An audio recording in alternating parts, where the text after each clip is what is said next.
I should go grab a Reddy. I should, matter of fact, go grab a Reddy. Hold on.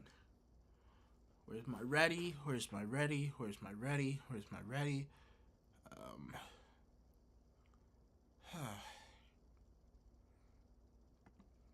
I really decided I was gonna make a contingency plan today.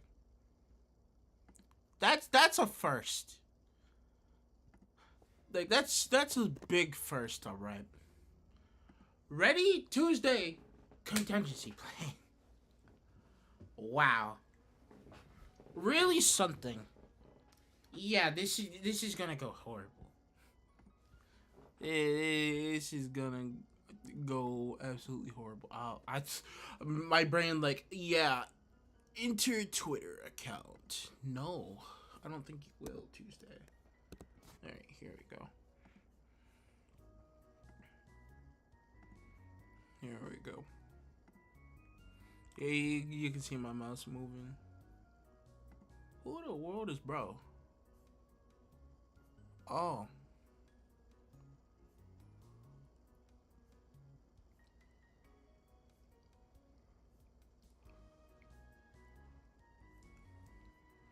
Okay. Yep, I'm not gonna say much, but okay.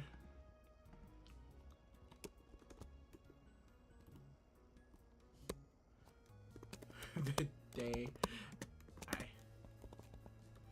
signed Club Batman for Smash Ultimate is now. Oh boy, this is gonna be either a very funny stream or a very bad stream. Like, there's only two ways to put it. I'm gonna be honest with you, Chief. Because the realisticness of this stream, right? What's the main purpose of this stream? We are streaming basically a contingency plan. You know, I was like, I am basically a coach, quote unquote. This was not new information for a while. For a while, I've been coaching Kaizo, Arsen, and now Smoking. But sometimes, right, you're not able to be... If I'm coaching 3 separate people, I had to do 3 separate things, right, and be able to pull through on them. And it's definitely not easy, but I'm gonna try it. Or I have been trying it, you know. And realistically, this stream is more for them than myself. But I thought it would be fun to just see what my brain comes up with as a contingency plan for characters. I did ask 3 people, Shino, Arsene, and Kaizo. I probably should not have called Kaizo's cell to get this answer. He did not give me an answer, by the way. He probably is working. So I probably was bothering at the wrong time. That's my bad. I'm not even gonna like fault him for that. There's things I'm like, yeah, you're angry at me. This makes sense. My bad, bro. I can't, like, I know what I do at some points. It's fine. Oh wait, what was the last thing I had open on Discord?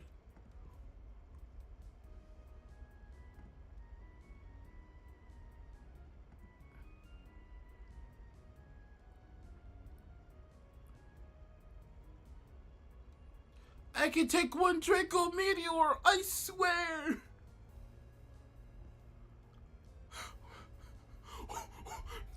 Wait, can chance? Yes, I can! I can take 1 Draco Meteor! I'm going to break my monitor, I swear. But I can take 1 Draco Meteor, I swear! Ah!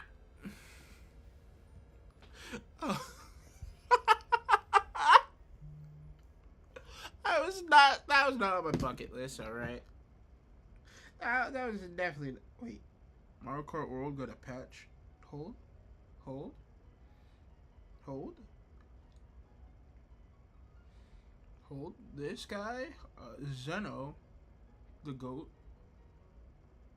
There is a Mario Kart channel. I just realized that.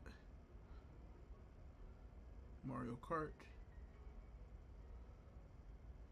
Mario Kart.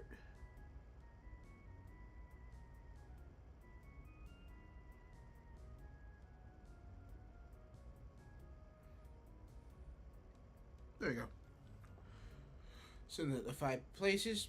Cool. If I did not see that patch notes, I would not have done that. But yeah, we're basically doing that today. I guess I'm gonna have to be using Discord on my phone for this, but yeah, it'll be alright. So for our set, he said K-Roll Isabel, which is more like a matchup thing. And then the thing was like, I thought about it realistically. I know he kind of said it as a joke. Kind of not. Because like, one of the reasons why he stopped playing K-Roll as much is because K-Roll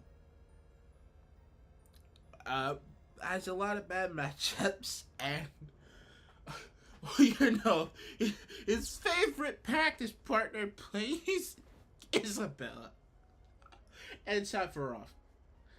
Yes, Kaizo plays both of those characters. We don't question it. All right, but the thing that came to mind is like, brother, I'm like, this answer, you're cooked, bro. What else am I more gonna say? You're doomed. It's like, coming up with a contingency plan for Isabel is like sort of awkward. On the spot? What? But thankfully, I'll probably try to. I'll think of one for what he wanted. I was gonna do that first, but that's matchup specific, especially 2 characters I don't really play. At most I could say it's more like you had to watch your crown usages. Like, you need to get used to not being able to crown the cannonball. Like, the cannonball is probably your main projectile, and most of the time you're just gonna get bullied. So I guess it's more like a camping match, but it's also like, you can't. This is the weird part. You kind of just have to steamroll her. Take your hits, steamroll. Take your hits, steamroll. If they took your crown, you're cooked. If they take a cannonball, you're fine to just spam crown. You're fine to just start spamming crown now. Which, it would be like the main like antithesis of that matchup, right? Just like thinking about how those characters and tools work. But either way, right? Oh wait, yeah, I forgot. Immediately, I'm just like, oh yeah, open up my Discord and remember to send it here. Nope. Sorry, Tuesday.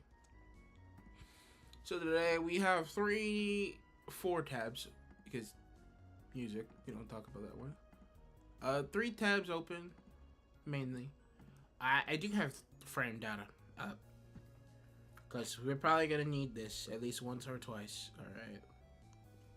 I'm not going to write anything down. It's realistically more coming out my mind. I do have this tier list up so that I can keep track. So I'll just keep A and B. Alright.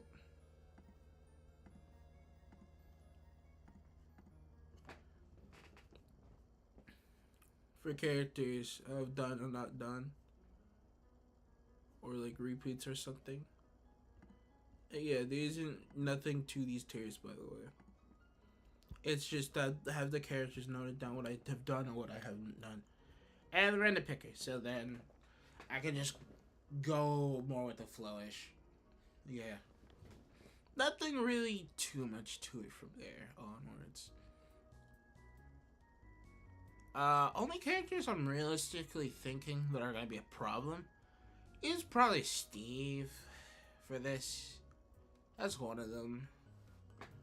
Maybe me Gunner, because me Gunner is like, it's like one of those characters I would call awkward. Like characters like those. Like, okay, I would call me Gunner awkward, but I wouldn't call Rosa too awkward. It's just stuff like that, if that makes sense. But I don't know, cause some people would say like me Gunner is like one of those characters that are like, it's more awkward to like figure out something for than Rosa, which it's pretty clear what she's weak to. And I actually do play a lot of Roses, so, or have over the course of Ultimate, so yeah. This should be down fine. Alright. So, now I'm going to select, I'm going to click the button, bro.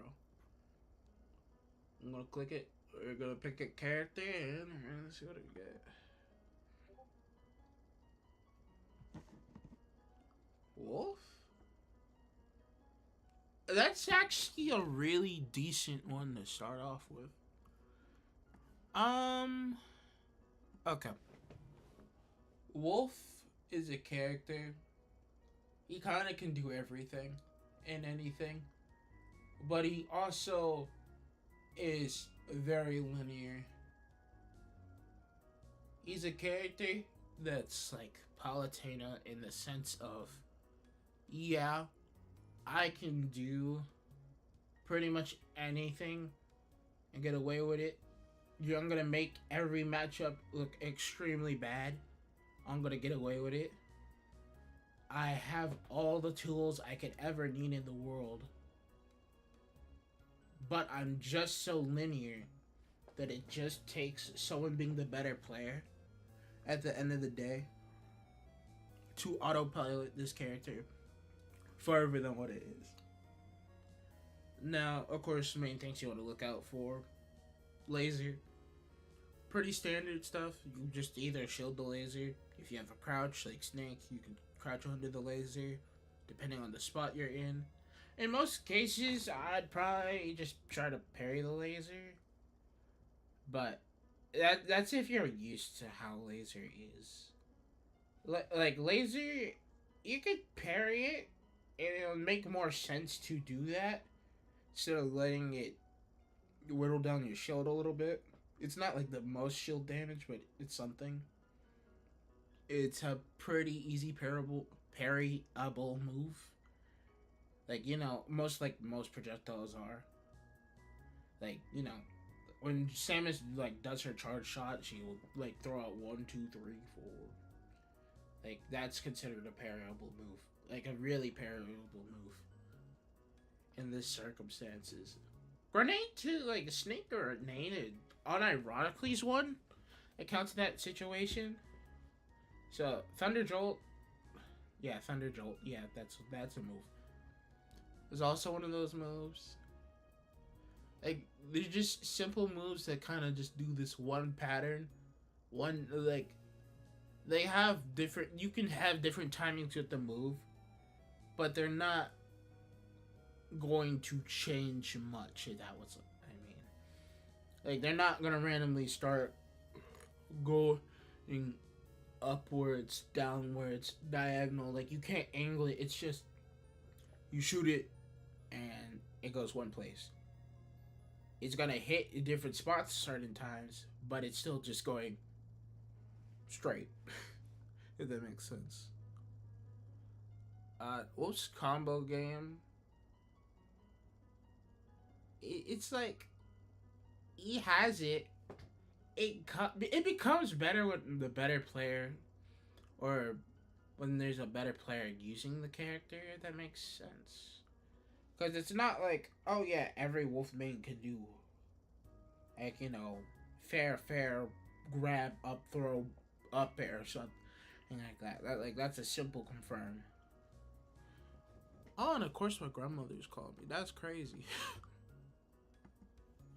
All right, 1 second.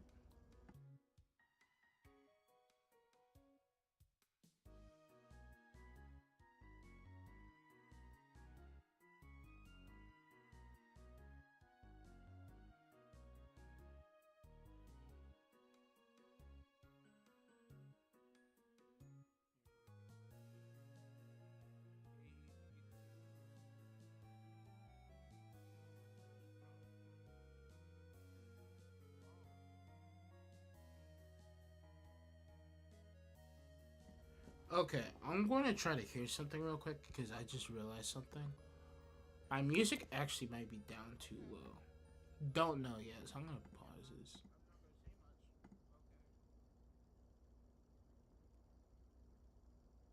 All right, it's fine. That it's fine. I'll turn it up a bit. I'll turn it up to here.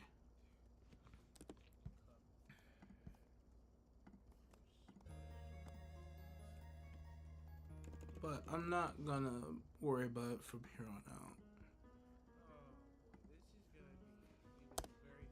Nah, I can't turn this off. I'm also sorry for anyone who has to listen to me because I feel like I sound a bit monotone. I feel like this is, but this is more like a more serious topic, so yeah. But I'm gonna have to go back right on that thought about that in a second because apparently my grandmother needs some help real quick. So 1 sec.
I'm gonna eat the rest of the Snicker before I finish up what I was saying.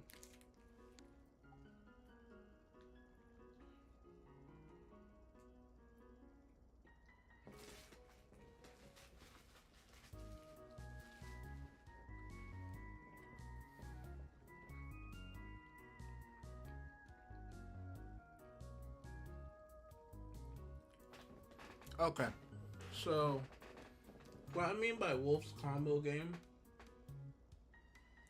like he's not gonna like kill you off of something normally. Like it takes to like a 40% range for him to be like, yeah, he could probably start killing you mad early now. He's not always gonna like pop it, but like, you know, something that has always been told is like a really good good confirms fair bear side B wolf flash, aka wolf flash.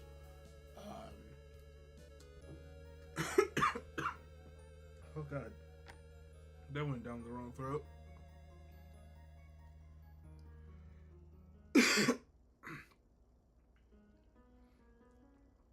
Just like random kills with up to high percents. Like, you know, you get into like those weird like 160 percentages. Wolf can just randomly just spam up tilt. It's like frame. What actually frame is Wolf up tilt? Let me check. Also, I think I got an answer from Shino. Oh, Snake. Oh, Snake. Oh, buddy. Oh, wait. Of course. Wolf. That was already down here. Alright, here it is. What frame are you, buddy? You're frame 7? This move is stupid, by the way. Wolf up tilt is like a really good, decent move. It's like one of Wolf's moves that people don't talk about. They hit you with it. You don't think about it, but it's like, low-key, that move's stupid. Like, I guess Wolf's moves overall are pretty stupid. Something I've actually heard of is that Wolf's like moves, most of them, all start at the same frame. Like you see, forward air, nair, up air, they all start at frame 7. Like they're all decent on shield, at least the fast ones. But like the ones that like actually kill or something, like Wolf Bear, not as much. As you can see, the 11 and 10. They like all his moves hit at the same, like they start up at the same time. So like pairing them is actually a lot easier than suspected.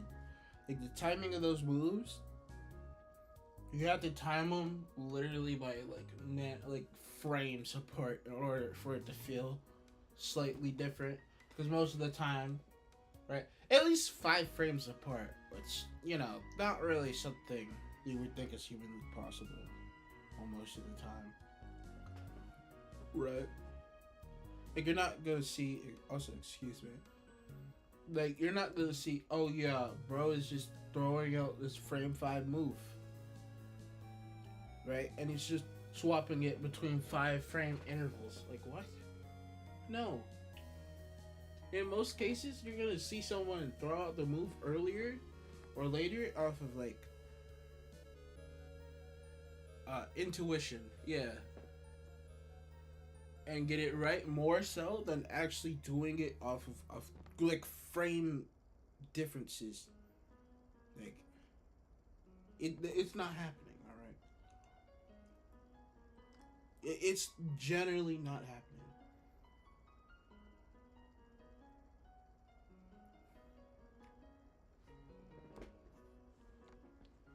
But yeah, either way, Wolf is just a character that has really good. He's just the neutral character. He's one of the neutral characters that are just, yeah, I could do everything, I had to be better than my opponent most of the time.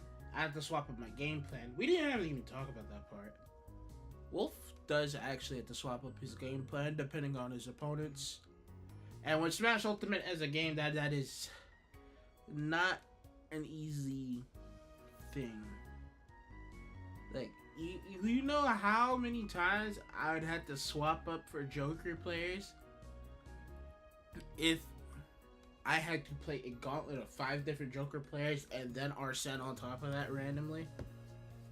Like, normally I categorize Joker as the gun Joker, the neutral Joker, the what's it called? The combo Joker. And a lot of these like forms of Joker are vastly different on how they use these moves. Most annoying is the combo Joker, which is like Arsene's like thing. Like, I guess you could call him the neutral Joker. I don't call him the neutral Joker. I call him the combo Joker. But he also leads into a defensive playing style versus me. So then, like, it would be quote unquote those two, and then let's say I had to play like the neutral aggressive Joker randomly, right? I'm forced to play those matchups in different ways, because the aggressive neutral Joker, like, he's not hitting anything that's too dangerous, but he's just winning neutral enough, and he's hitting me he's not hitting me as hard as the combo type, but he isn't doing as much damage, doing much optimal damage, if that makes sense. Then what I'm basically saying is that in the instances of where Wolf can do like Joker, he can just play it differently. But because of the matchups he has to play, the outcomes of the ways he wants to do things is very awkward for each time. I think that's a pretty good way to how to end off Wolf. I know that's not like everything I could say, but I know I'll talk a lot. I did, funny enough, get a suggestion for Snake. I will actually pull up the next character, though. PT. That suggestion was from Shino, by the way. I'll put you here and I'll also find PT real quick. PT, it's the emphasis of knowing how to deal with all three and not dying as well. Of course, the most annoying is normally Squirtle, but if your character is good against Squirtle, you kind of just beat all 3 of them. Unless you're like Peach or something, because Peach has a terrible time versus Charizard, alright versus Ivy, and kind of just beats up Squirtle. Like, Ivy's alright because of Dare. Not because of Dare, but like Ivy's alright because it's like the middle ground. But Ivy's like the most campiest out of all 3 of them. He also has the most stupidest moves out of all 3 in most situations that Peach wants to like be in or get out of. Right. Like if Peach is plucking up a turnip, Ivysaur can just throw out a Razor Leaf and then hit him for it. Or like when Peach is recovering down low, because how big that stupid Ivy down air is, that they nerfed, by the way, that you can just get hit by it. This is actually a matchup if I was gonna go to anyone I know personally, I'd probably go to Kaizo about this one, because he's played against PT a lot. Funny enough, he thinks Seth beats PT. As much as I would like to look at him funny for it, I'll let him have this one. He said it's like, it's doable, but it's not doable. It's just Squirtle most of the time, and then Ivysaur stupidity. Squirtle's just annoying. is what I've heard. And that, like, Squirtle is, like, the main antithesis of this, like, character overall. If your opponent has a really good Squirtle, you might actually just be cooked. Because there isn't much I can say about what Squirtle's weaknesses are, besides footstooling him. Footstooling Squirtle is, like, the emphasis of, yeah, he's gonna eat a really big punish now. Besides that, there isn't... You kind of just have to know how to play neutral versus Squirtle. If that makes sense. If you learn neutral versus Squirtle, you do good. Versus that one. Ivy, you have to get used to a more campier playing style. But you also have to realize you kind of don't want to get grabbed. Versus that one. You don't want to get grabbed, but you can't also be too far from Ivysaur. If you get grabbed and you want to know how to DI his throws, mainly down throw, because down throw can either lead into up B or up air. Most of the time it's going to be up air.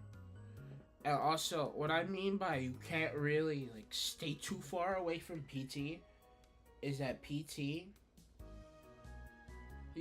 like Ivysaur's Razor Leaf also does that same thing as the down air. So you can't, depending on your character type, you can't really camp him too hard.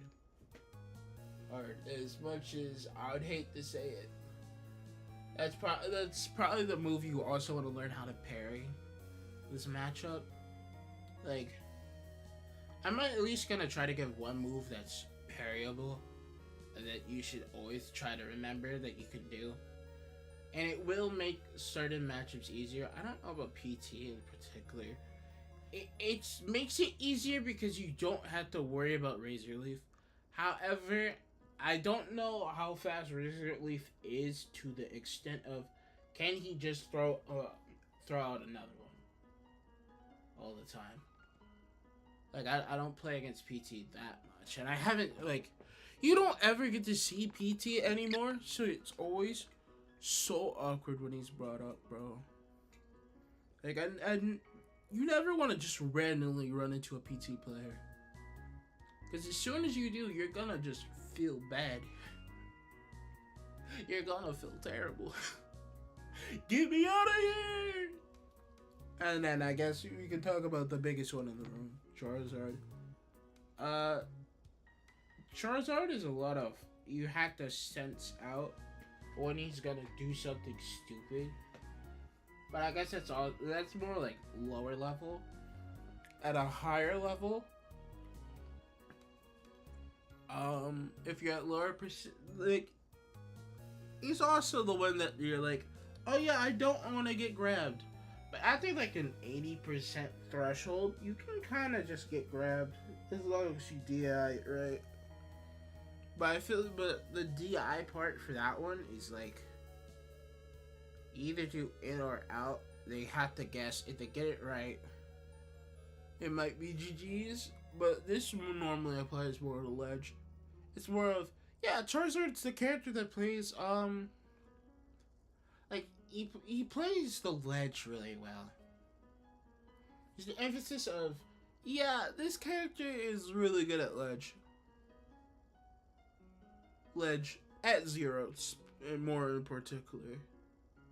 Ivysaur is more like the, yeah, I'm good at ledge, but I'm not.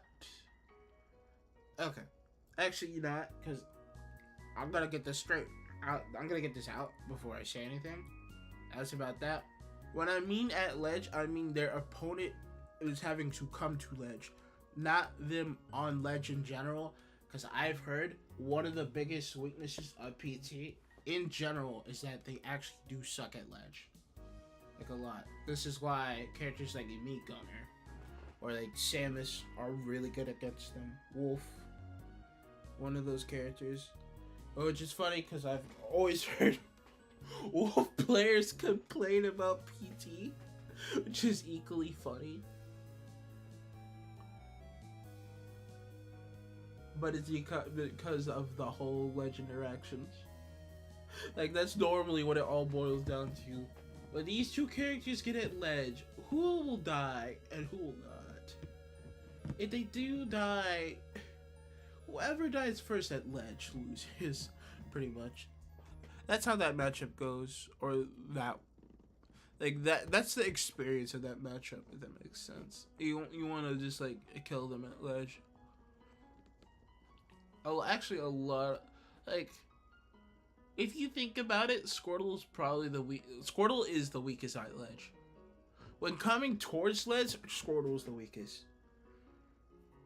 The strongest is probably Ivysaur. Because Ivysaur is a tether. But the thing about the tether is that the tether will sometimes not work, and they can also hit you below the stage with a B. But that's only if they position it right. So, like, you can't really say the Ivysaur is the best in that situation. I guess it does actually go to Charizard.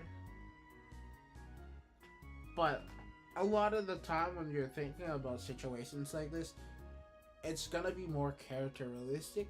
Because let's say Incineroar, for exactly, out of the three, who do you think is the hardest? It's probably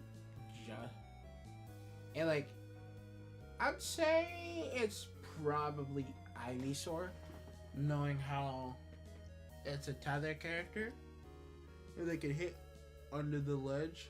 I mean, they can hit above the ledge from under the ledge. But if I had to say personally, I'd probably pick Charizard or Squirtle. Probably more Squirtle. No, Charizard. Because Charizard still can, like, Flare Blitz from the ledge. And that's something. Yeah, Flare Blitz is a move. I wouldn't be surprised if most people will get hit by Flare Blitz in their whole career. You, like, at least once, you're gonna get hit by Flare Blitz. It's gonna happen. You're gonna have to walk that off. That's a realistic thing. That's good. That's a realistic thing about that character. Oh yeah, their shields are also pretty broken. I mean, besides Squirtle, but Squirtle has the frame data out of shield. Ish. Like, hey, let's look at Squirtle real quick. Just for this one. Right? See, like, it's more, I guess up smash. It's like the weaker of the smash attacks. It's always like, yo, don't get. Oh yeah, that's right, teching. You also want to make sure you have techs against Squirtle. That's another, like, really big thing. You don't want to miss techs versus Squirtle. Because, okay, Charizard is actually the fastest one, if I remember correctly. Squirtle is the slowest one. But this also applies to, like, how big they are. Because how big are the steps. Squirtle is fast, but he's not fast because of how small he is. Because how big are the steps he has to take more steps than Charizard as a character to get to the end of the stage, which makes him slower. Even though he's just dashing on water. Water the whole time. And he's just generally slower than Charizard. That could be me also being stupid. Like, okay, I have stats. I can look at the stats real quick. Let's see. Air, fall, gravity, high, jump, weight, landing, walk speed, dash, and run. Alright. No, I was right. Charizard is the fastest. Initial dash. Yeah, he is the fastest initial dash. So you don't. We'll click on this. Yep, Charizard's up here, and then, like, you try to find Squirtle. Squirtle's right here. I don't even think Ivysaur's anywhere near here. Where you at? Which is what most people go off of. When you looking up like how fast the character is. Yeah, like Ivysaur is like a good few points down. Like even like the general run speed, it's like slower than like most of these dash trains, pivot dash. Like we're not looking at those. I don't even know what those mean, ish. Like it's pretty clear what they actually are, but like I'm not looking at those. All right. I mean, like run speed. Yeah, Charizard's the fastest. Like, he doesn't have to deal with much. Now, let me look at like Squirtle, like aerial. Yeah, like frame 4, frame 5, 5, 5, 6. Like he has some really good aerials. If he's like parrying, like if the Squirtle player like is parrying most of the moves, he's gonna have more like frame advantage as well because of the whole 3 frame, like you get like an extra 2 frames or something. Of course you're jumping out of shield, which is also something that takes less frames, because jump out of shield is actually faster than let go of shield, but it's just very weird. So in theory, this character is just stupid. Also, I'm like forgetting how actually.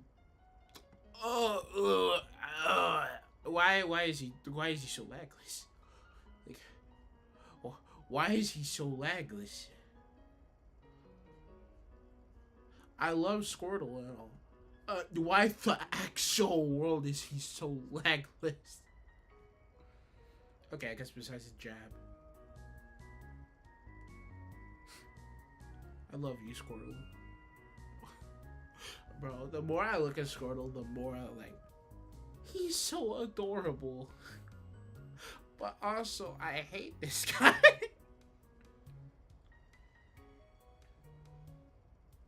Like, what, like, we can also talk about Squirtle's specials. Probably his best special is, Water Gun.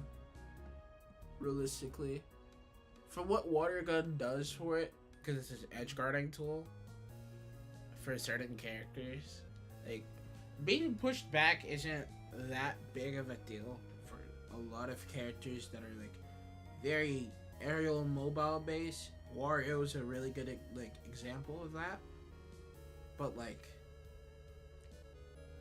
what the world is Squirtle gonna be doing with like withdrawal?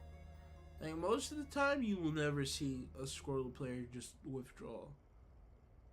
Like I'm not saying it's out of the possibility. Oh no, it's possible. It's just like, but realistically, you're never gonna see it. Waterfall. You're probably gonna see Waterfall out of shield, right? Because they could just also drop down and up B immediately. They could up B and up smash out of shield immediately. By the way, or those are like the two that are like, oh, it's instant out of shield. It feels awkward having to be hit by an up smash, but you always have to remember, like, they're instant out of shield, more so than most things, like jump, which is why Charizard's is broken. Like, all right, let's go to bro. Here he is, Charizard. Let's look at that up smash, bro. Frame 6, by the way. This is why we don't touch his shield. Like, don't ever touch Charizard's shield. Don't do it. Look at it. Hey, Charizard, he's the one you kind of want to be able to space against. You also want to be the one who's bullying him, if that makes sense. Keep him juggling. He can't land. He's not that good at getting off the ledge. Like, juggle him. Just keep him up. Do not keep him side. He will be flare blitzing to your location. In 3, 2, 1. Brah! Insert flare blitz here. Charizard's up tilt sucks. Actually, no. The whole, like, character line up tilts suck for these 3. They're just not that good. They're not the greatest. You know, there we go. It's probably worse on tilts, but like maybe Squirtles is okay, but I don't know. It's weird. Charizard's is weird because it does hit.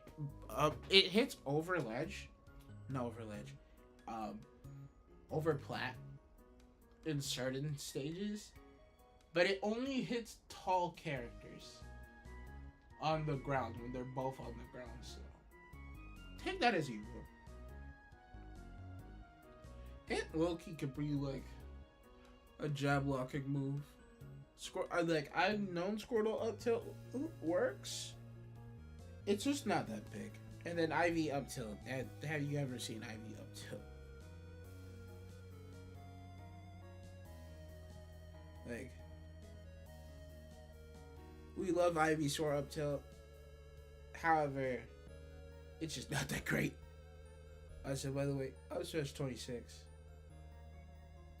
Big. Also, Ivysaur forward smash. The fact that move's actually pretty broken. Like, I'll say this from a realistic perspective. Ivysaur has good smash attacks. Like it's Ivysaur, Charizard. Like it's Ivysaur, Charizard, and then Squirtle. I'm not gonna say Squirtle's is bad.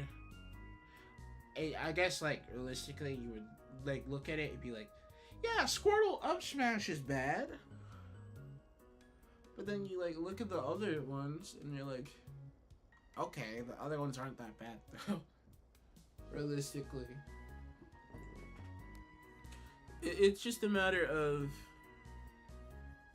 beating neutral with Squirtle, understanding how to deal with a neutral of, yeah, they kind of can be safe on your shield because they have a disjoint-ish. It's not actually disjointed, but like back air, forward air, disjoint in that sense. And being able to spam like Razor Leaf, which it's a free 24th move? Huh. This is a move that sets up to everything and just try not to get grabbed. And then Charizard, which is I guess the oddest one out because he's the heaviest. Also, fun fact, Charizard's the same weight as Instant, so always remember, chat. Whenever the Joker player is be warned, just tell him, don't let Tuesday swap the Charizard. He will cook. Secret main, by the way. But I think we good on like PT now. I think we good on PT now. How long have we been going for? 52 minutes. I know I haven't been talking the whole time, but I know I'm gonna be talking a lot. I know I'm not gonna get to go all these characters. By the way, we ball. We'll be doing this though. Snake. Snake's the emphasis of I'm really strong on stage. I'm not the strongest off stage, but they gave me a move that's kind of dumb in the sense of if I get to ledge, the actual hitbox of what I was using to get the ledge actually is still active. Which does lead into certain situations where you're like, oh, if I hit the Cypher, it'll also hit Snake. And such. In most cases, you want to go high when you're the Snake player. So, a lot about catching Snake is juggling him. And understanding, is your opponent going to, like, do a B reverse or not? Of course, Snake is a character that gets really crafty. A lot of the things you want to look for is visual cues and sound cues. I've always heard that most top players actually do look for more the sound cues than the visual cues. Personally, I go for visual cues. more than sound cues, because when you're looking at it visually, like, oh, I see him throw a grenade here, here, here, I can understand where to place myself a little bit better. Sometimes I do suck at understanding where C4 is. And C4 overall, it's one of those moves where, like, you can tell where it is for a few seconds. It's not gonna stay there for long. How long it does last is like 20. It's 26 like 0.4 or something. Like, it's something weird like that. It's like a 20-second long move, if not blown up, and then it blows up in that one spot, which can't kill people. I've seen it happen before. I actually seen it happen live to Smoking when he was playing bracket before. Like, he actually lost against someone because of it. Which is like, Snake players have to keep like a watch of all these things, and the opponent too. Which means they're probably like, whenever you see a Snake player, always kind of assume they're probably strong. If that makes sense. It's one of those characters where you're like, alright, if they're able to play this character correctly, they're probably strong as a player. Type thing. There's the campy snakes, there's the aggressive snakes. A lot of it is understanding how to get around the projectiles, right? But after that, it becomes like whatever you want to call snakes aerials. I call snakes aerials awkward. I don't call them great. I understand people call a lot of snakes moves really good as aggression tools, but whenever I see them or get hit by them, I always just feel like they're awkward. Like, even like if I'm playing Snake, his moves are just always awkward to me. So it's just like how I correlate that. But he's kind of the, yeah, I want to blow up everything, but I'm probably gonna somehow end up blowing up myself as well in the equation. Some regards. A lot of the times you want to do it. It's best if you're a character that can get off something off the grenade. Oh yeah, you also just want to grab. You want to instant grab him, especially when, like, if Snake has a grenade in hand, you want to instant grab him. You want to play the game like you're playing against a Luigi. Like, you're gonna do the part that's true. You'll wait a little bit, and then decide to pull the trigger once or twice, a few times. Like, going for the extra part on the extension sometimes does a lot for you. But I've always heard that Snake is like, yeah, if I hit Snake when he has a grenade out, it does do damage to him. That's a true fact, by the way. It does do damage to him. But there's also a double-edged sword with that, right? I can hit him, and then I get punished for hitting him after the fact. And this, I guess, goes more into, like, Snake's frame data more than anything. Like, it probably has something to do with how Snake's moves work. Like, let's look through it. Oh, the stupid up tilt, bro. I hate this move. This is the kill at 100 button. Oh yes, sir. That's that Fox up smash button. That's what I'm hearing. We hate this move in this house. All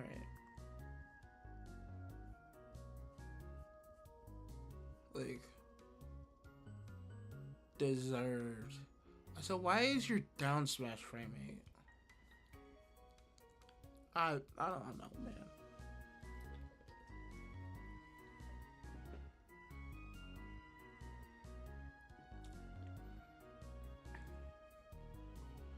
Just a very awkwardish character.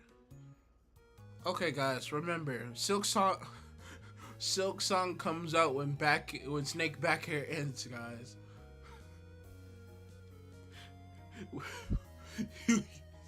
The funnier bit to that is, what should be said is Snake forward smash. Cause it lasts longer. Like, okay, it's instant when it happens. We're just like, bam, and then it's deactive, and he's just still waiting in that pose. Or Sen is just gonna come in here and just say, fuck. And then he's just gonna leave after hearing that one. But yeah, you want to be aggressive towards Snake, because Snake is also one of those characters like, oh yeah, he has to place her. He's like Wolf in a way. He has a tool for everything. He's gonna swap his tools. How he's gonna use his tools. He's gonna try use it, like. He has to play different for different matchups. Game & Watch is one of those matchups. This guy, yeah. We'll get to you later. Actually, you know what? You actually gotta be kidding me.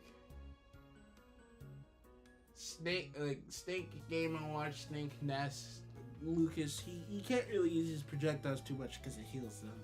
Or it gives them more excuses to be able to kill them earlier.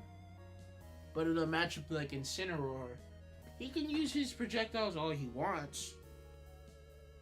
But it also comes at the risk of him almost dying in a very devious percents that characters of his weight class should not be dying to. Which kind of makes it a matchup where it should not be as well as it is for a character that slow. Really good for them. Or good enough. You know. Awkwardly enough, I think Snake does worse versus heavies than like top tiers in a way sometimes. He's like, alright, you're gonna look at like a Fox, right? And then you're gonna look at like K-Rool in these matchups, and you're gonna be like, Snake should win this. Snake should lose this. And you're gonna be like, looking at it, and you're like, see, wow, Snake does get bullied by Fox. Right, but Snake's reversal tools give him a leverage. Snake getting bullied by a heavy, let's say like K-Rool, right? K-Rool also has projectiles, so this is like, you know, one of the odder out ones. But they have such strong moves that they actually get something off of the longevity more than the other characters. I mean, like, if Fox is living at a high percent versus Snake, it's a different story, right? Because, like, of course, Fox is, like, it's still gonna be stupid either way, but, like, you get more longevity. You can't die to more random things, if that makes sense. You're gonna die to less random things than if you're Cloud. You're gonna die to less random things, my man, than if you're like, no, I want to say Hero. Because Hero is also one of those matches where it's like, Snake he has to swap between boxing and camping. More so. But it only happens when he has to deal with bounce. Which, by the way, Snake C4 actually still works during bounce. So I'll just let you imagine how that matchup is. It's kind of bad. Snake unironically has quite a few. Like, he has a few-ish bad matchups. They're like, I say bad is probably more even. Like, Hero. Like, in theory, I would always probably say Hero is a bad matchup for Snake. But realistically, no, not really. Really the worst. Game & Watch is always just gonna be like a very bad matchup for that character. Characters with reflectors, like Incineroar, like I talked about, which gets some more like damn, like he just has a hard time sometimes. He's a character that you truly have to master. If you don't master like a lot of the stuff that he's good at, you're probably gonna struggle. It's one of those characters where it's like, okay, I need to build up one part and I can build up the other later. I guess it's neutral is what I'm talking about. To an extent, build up neutral and then build up like confirms and stuff later. You can do either or in this case. Or do like a mix of both because he's like one of those characters where he kind of needs both to like succeed. Because the neutral snake is good, but a snake that also can just hit a confirm and kill you at a random early percent is still pretty crazy. It's weird. So I know I said contingency plan, right? But like, you also, when you're talking about like a contingency plan, you also need to talk about like the advantages and disadvantages. And this is where this is gonna get a little bit easier. You know, just maybe. All right, just like, how in the world am I gonna? Great, guys. Tuesday has to tell you about how to beat his own character. Great, guys. Okay, realistically, this is kind of easy. Incineroar is one of those characters that he flip-flops. He flip-flops from being, you know, yeah, the matchup is winnable. This matchup sucks, bro. Get me out of here. He's a off and on-ish type character. He's a character like Wolf in the way of he having tools and having to play matchups differently. But at the same time, that's only if you're the type of Incineroar I am. Less so than the type of Incineroars you're gonna see. Because my Incineroar, right? I'm going to revenge in certain spots a little bit more than just randomly, unless you're Fox McCloud, because you're facing against Fox McCloud. You get free revenges for free. I might as well take them. Thank you for the gift. Or like Sting, right? Or they like matches where they hand it to you more on a silver platter, more so than others, which do make these matchups, even though they should be bad, they're easier than what I'm saying, right? But then he has matchups where you can, like, a good example, Samus, right? Samus right here is a character that beats Insane. Why does she beat Insane? Because she's just that stupid. It's like this. Samus does better than Rob. Why is that? Samus overall is harder to deal with than Rob. Even though Rob's the better character, right? But the thing is with Rob, Instant that has more tools in the cases of, even though Rob is the way he is, you know, the stupid gyro guy, guys. But he's able to deal with a lot more than if he was gonna play against Samus, which I guess you could go through and say it's mostly about, oh yeah, Samus having these projectiles, while also having a pretty decent grab on the side. Rob is either going to box you or he's going to keep you out. Well, he has good ledge trapping. He has good, like, you know, combo game. He has 0 to deaths. But at the end of the day, I feel like Rob's easier, right? Right? Even though his tools are better. And that's because how Rob play. Rob is one of those characters that also are like a fumbler. Like it, how to no, it's weird to put it like that. It's not realistically fumbling. It's more like. Okay, hold on. No. Because like sometimes it gets hard to talk about like contingency plans for characters like this. So I am gonna. Okay.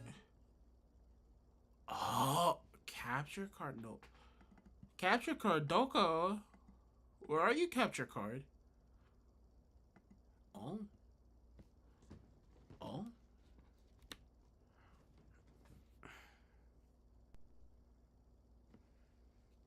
There we go.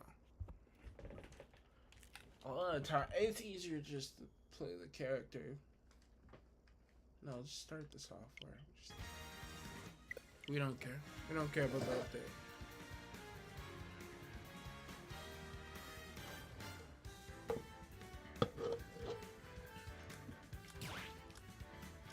It's actually easier to just like play it for this.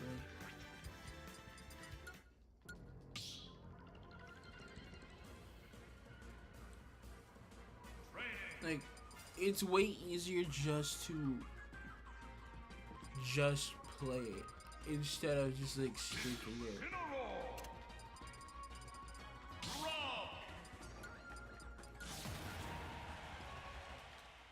In this case.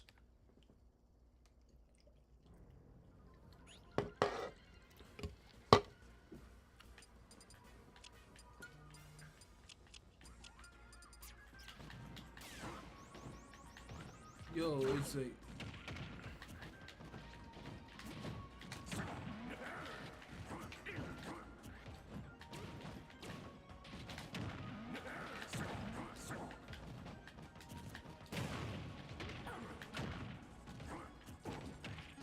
don't meant to be jabbed. That meant to be upbeat.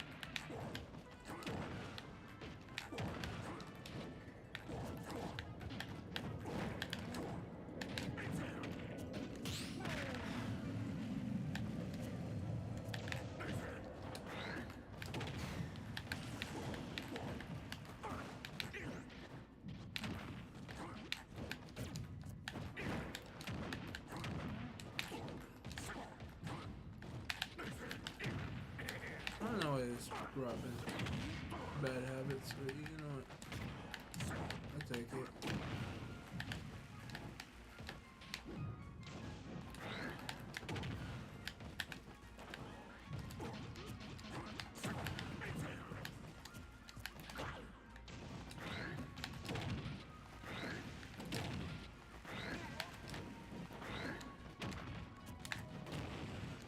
I honestly thought that would work.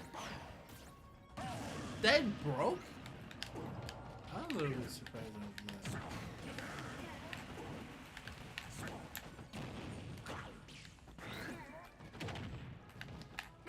It used to be easier to show this off with a player. I don't have anyone who plays Rob with me, so this is, and Samus at the same time, so it's a little bit awkward.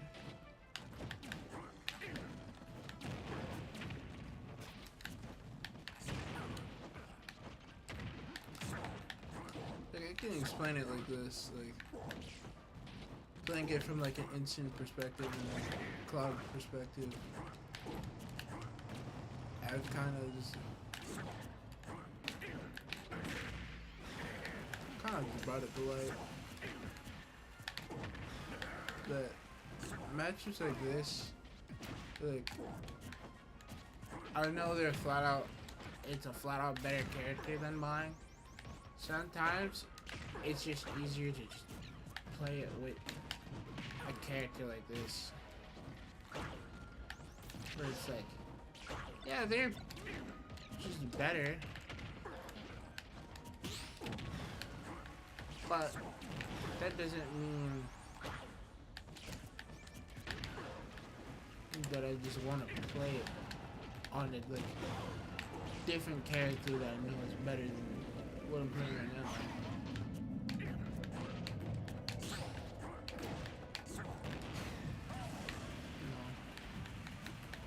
I guess I had to admit Cause Reddy decent, bro. What the world streams this.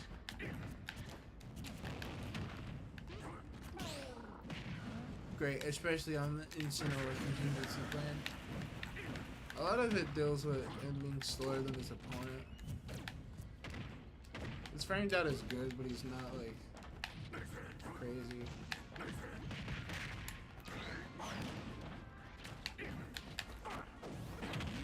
He's crazy for a heavy, if that makes sense.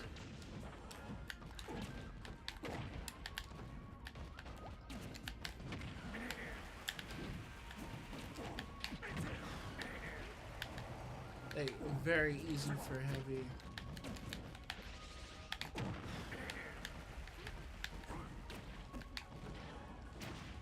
Like, no, not very easy, but like very good for one. Very good, very scary. But you're not scared of him. Give me a problem at times. Like you can see during this match, I'm not really frustrated at all. Right? Like, that makes sense. Like if Rob does this, Rob does this. But if it's like a character like Sonic or something, Sonic or Xeosis, that's a good way to put it. Because those type of characters are the ones that are, yeah, fast characters, I guess, ish. No, because Kaji is slower than most. That's a bad. That's a bad.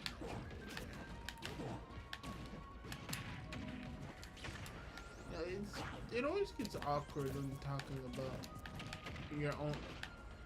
Like, I can tell you,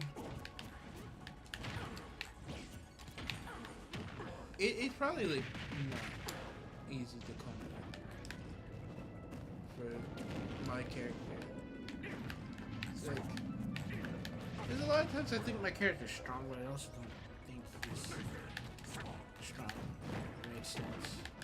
It's like, I guess the emphasis of him.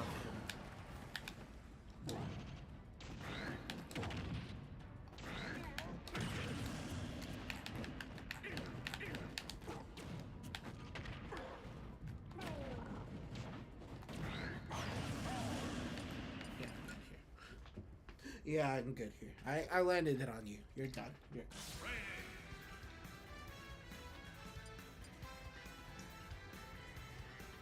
done. It's just the emphasis of my character's good, my character's not. My character's good, my character's not. My character's good, my character's not. At times, it's a sad reality. Sad. I've always felt. It's always been like a thing in my mind. Like, yeah, my character's like that. But it's like one of the things where it's also like,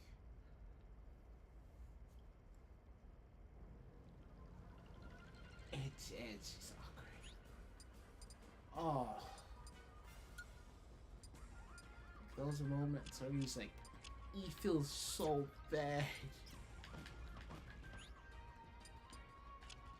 Oh god. Wait, alright. I think it was right. I guess it would be easier to do sandwiches less trouble. Oh, that foreigner is one of the reasons why I hate this match.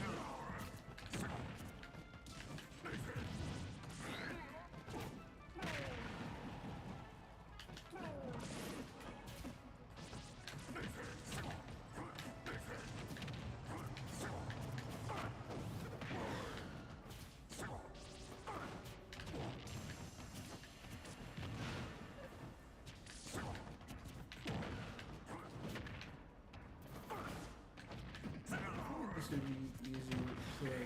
Yeah.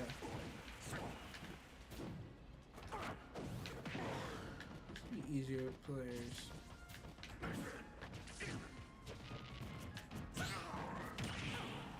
Don't question why I keep down smashing like this.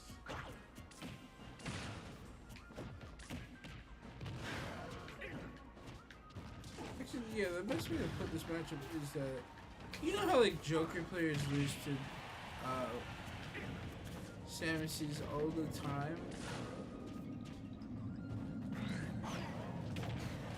You know, you would think that matchup like that wouldn't be that hard. It's one of those cases.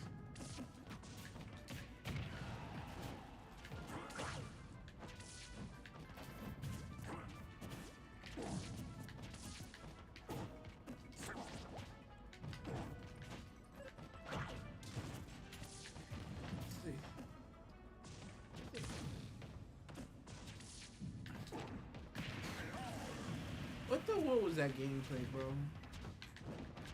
I feel like I kind of like I was thinking about it. Like, I'm gonna be honest with you. Dude, I didn't even think it was gonna take me like that long to think. But like things is the first. You know, think about characters. Like this. It becomes easy or hard.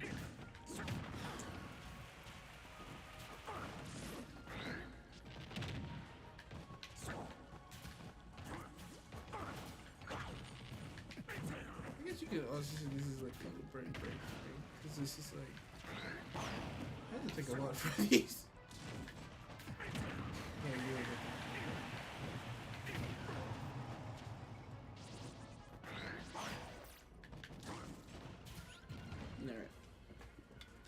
That actually does give me a few ideas what to say for this one.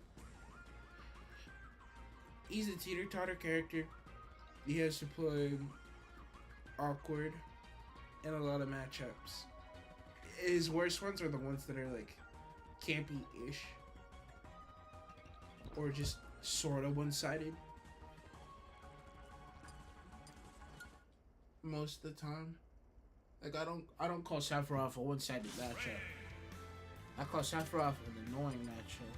It feels like even because it feels like you can still blow him up at the end of the day. Samus, she's heavy. Her fair like breaks through your up B, so can't really go over her. She ledge traps you. She has a really long grab, so she can force grab scenarios. And then charge shot is just a move that like is very annoying. And that's what makes a matchup like that bad. But then like if you're going to like consider on like a different matchup, let's say like Kazuya, right?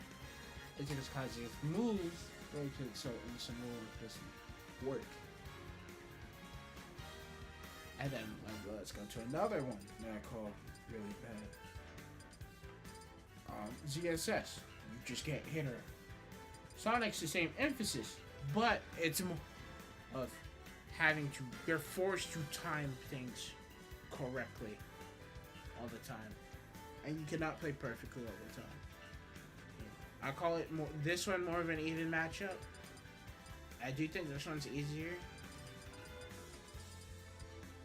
I don't like you. Min, actually that's another like matchup for this, right?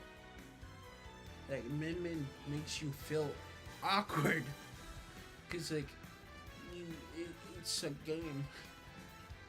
It's a game and it don't feel like a game no more. Or like a matchups like those,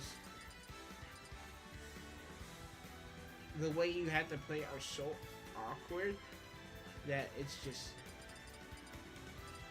a matter on if they catch on, they're gonna probably end up winning. If they can't seem to figure it out or catch on, you're probably gonna beat them. You're probably gonna beat them outright. And it gets harder and harder for this character the more that he has to be right. Because if he's wrong, right, then you can't really do much about that, can you?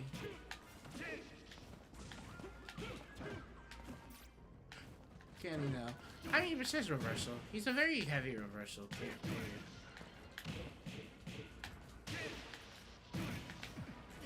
But at the end of the day, he's still good. He's good. However, he has a lot of flaws. Like his speed. I can, like, a lot of instant flaws I could probably tell you about, right? I could probably think of, like, quite a few of them. But normally, when I'm thinking of these flaws, right, it's actually a lot easier for me to think about them if I'm using. It becomes way more easier, actually.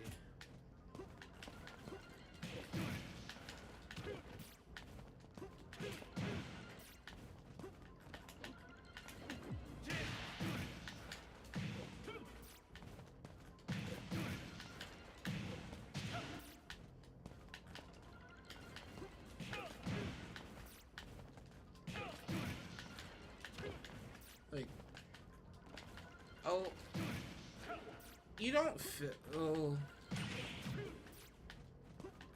actually, a lot of, there was a time, actually, funny enough, I thought the frame data was actually a lot slower than what I thought it was. I'm not saying something, because instant frame data is, like, generous.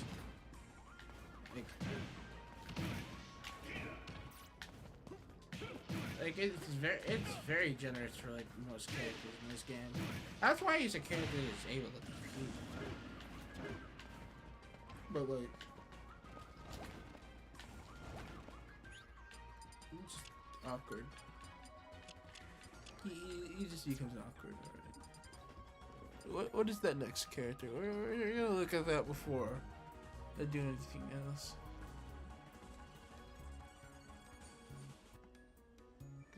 Because I know I'm playing this game a bit. I'm kind of in the mood now. What is the next character? Ganondorf. That is flaws to the character. It's normally they're just them being the better player, honestly. Like, what do you want me to say? Like, he's gimpable at ledge? We know this. His moves are very strong. We know this. He gets in your head. Don't let him get in your head. That's the best way. That's how you deal with that matchup. You know, yeah. Free matchup.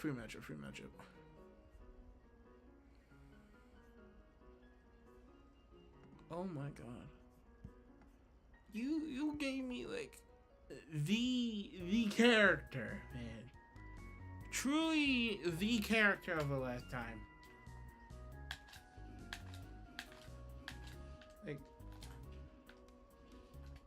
what do you want me to even say, man? What do you want me to say to that thing? That creature. This thing. Like, what? Me when I say, nah, no more bit. We're actually done here, chat. You might be cooked.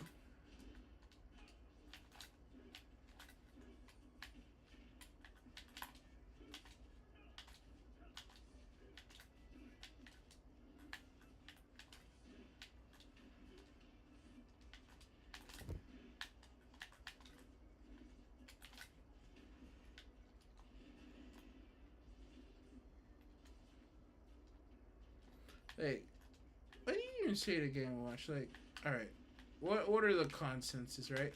Don't hit the shield. At the same time, Game Watch is so stupidly lagless.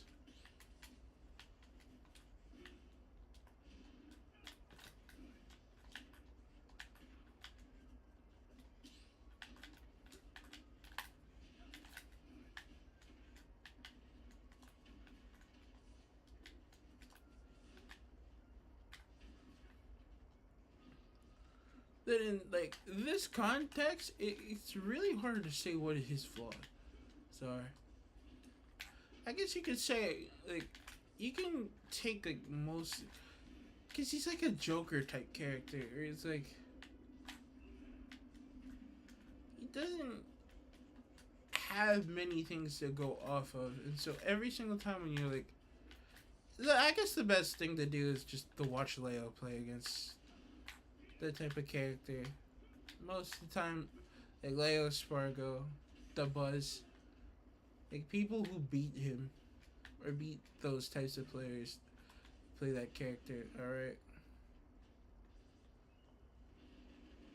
because he isn't really a character that has flaws, and a lot of it's more player flaws than anything.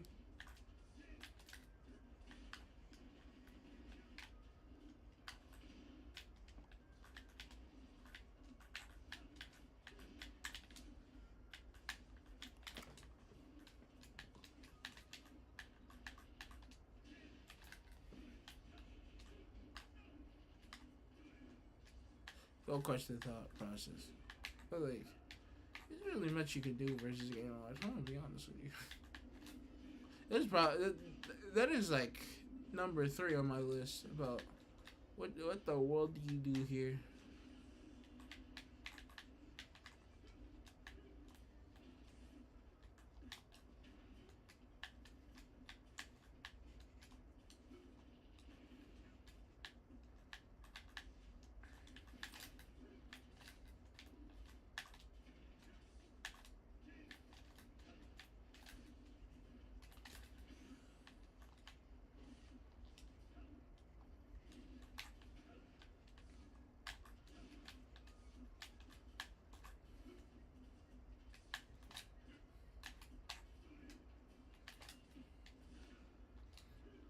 Hey, what the world do you want me to say, bro?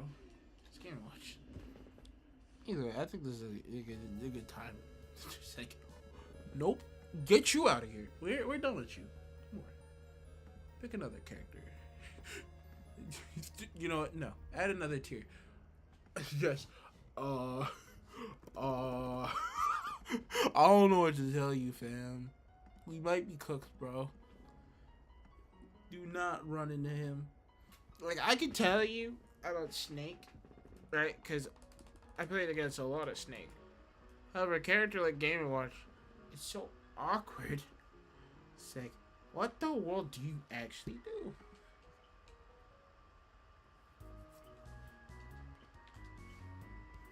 There isn't really much here. Alright, what's next? Sword Fighter.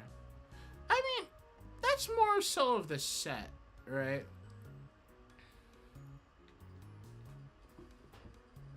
What the?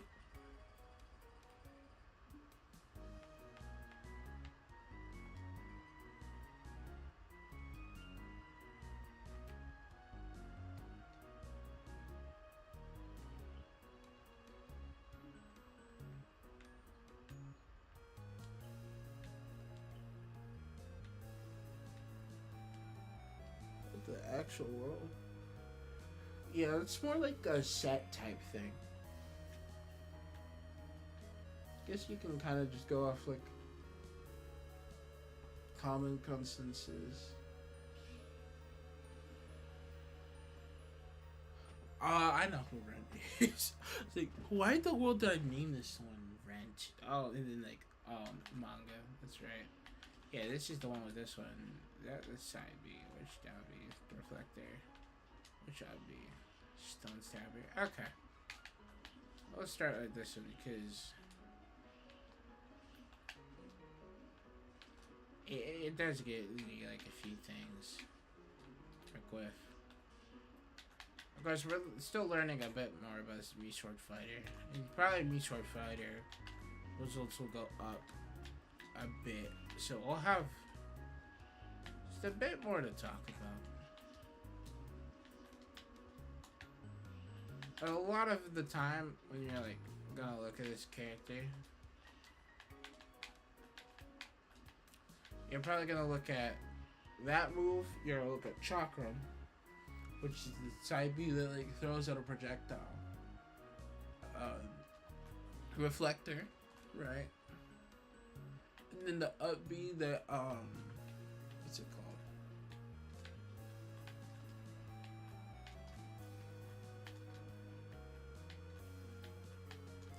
called? Oh, hero spin. Yeah, that's the one.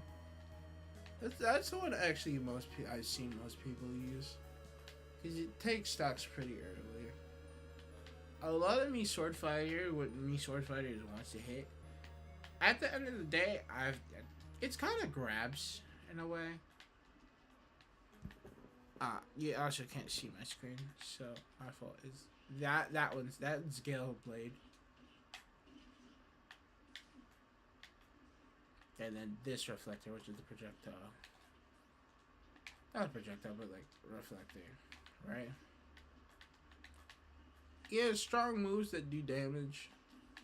He kind of just recovers the however he wants. This set I have right here, he's more of an Ike type character. The way he recovers.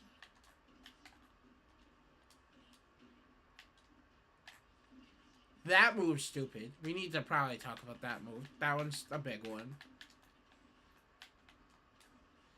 I had this side B, which is like the rushing one.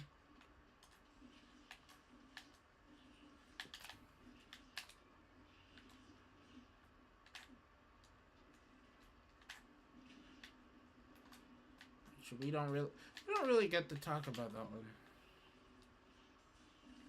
that much. And I guess Stone Stabber, like, this was an out of shield move. It's a decent one. It's not great.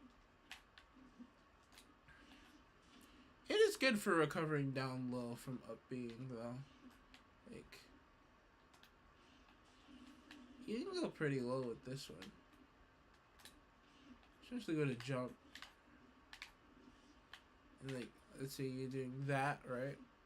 Like, yeah, you can get back pretty from very far away. Of course, you can do that with most of them. But you can't do it with hero spin. So I'd take that back. All right. And of course, with the like me sword fighter tech, right?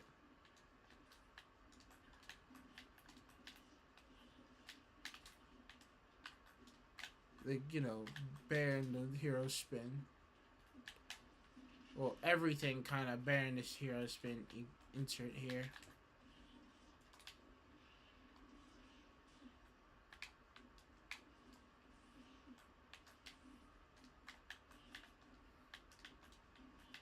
He's kind of like, I guess at the moment he's more like the oyster is your clamshell. If that makes sense. The ocean is your oyster. Yeah, that was the saying.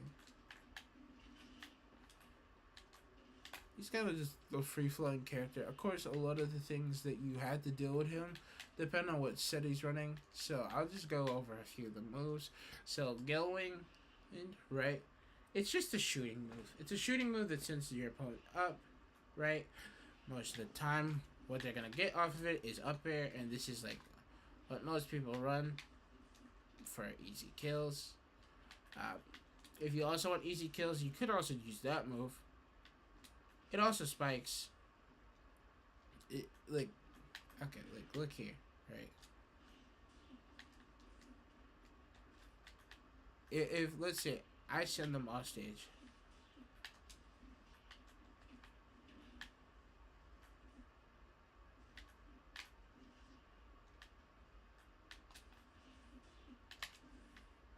It's a bit awkward because he keeps grabbing, like Samus keeps grabbing ledge.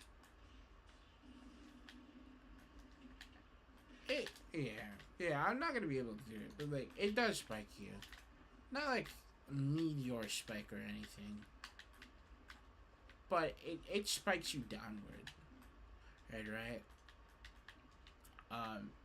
This side B, the rushing side B, you kind of want to shield that move, but it's one of the moves that are like, it's stupid. You don't talk about it as much. You know about it, but you're not gonna really see it as often. It's not really said. It's actually a pretty good move versus Sephiroth, from what I saw. Like, really good move versus Sephiroth. And then, like, you know, for Reflector, which is a reflector. Like, nothing much to it. You can use it to, like, get the ledge. Like, if you have a really hard time, like, doing this, you can use it to just do it. Like, ledge trumping, you can ledge trump off of it. You can reflect projectiles, you can reflect characters. It's like using your basic, like, reflector. It's not too hard to get, and like the way of doing it. I will be talking about some of the moves because I am gonna have to swap the Mii Sword Fighter in a second. So it's 4 there. Just a 3 poke jab. It's not too bad. It's pretty strong, but it's not the strongest. Mii Sword Fighter Bear. That move is actually pretty strong. And, it's stronger. It's stronger than the Fair. I feel like the Fair is a little bit more. The Fair is much more versatile, but you can say whatever you want for that one. Because like, Fair can be used for drag downs, which is like one of my favorite parts about this character. Overall, down tilt. It's not the best down tilt. It's a down tilt though. It's a niche one. Like your kind of standard is down tilt. It just like it sends out a little bit.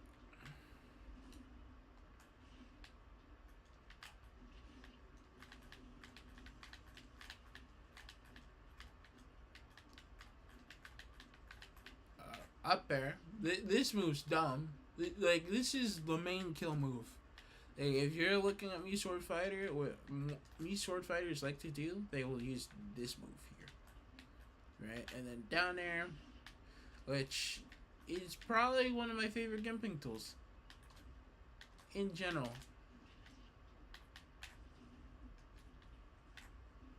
This move lasts forever. It's good at dragging down sword characters and characters that don't really have the greatest recovery. If you're able to read them going downwards in a way, you can just get away with it. I mean, I guess you can also, I guess we could also go with this Nair. This Nair is also a pretty good move. It's not the greatest. It works, I think, better with tether recoveries though, because like it's a move that like it spins around him, and even though it ends at the back, right? It's just like Cloud Nair. It works phenomenal with those types of recoveries because it's a disjoint, and it's not. It's like a move that also isn't talked about. See, there you go. That's what I'm talking about, the spike. Even if that was actually more meteor spike. I don't remember. Oh, we don't talk about that part. You know, we can talk about that part later. Alright? I don't even know.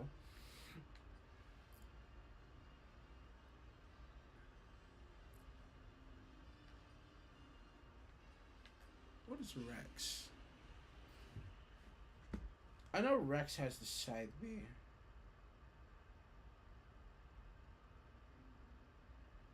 That I'm looking for. This one's also a move that you shield. It lasts for so long, right?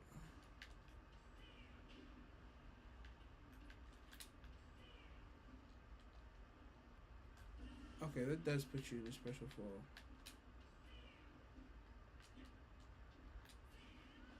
No, it doesn't. It's been so long since I played this one. What percent does this kill actually?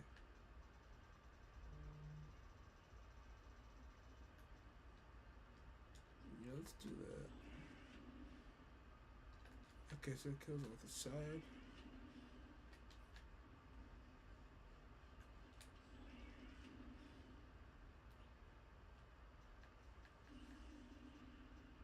It's like 110 on Samus's weight.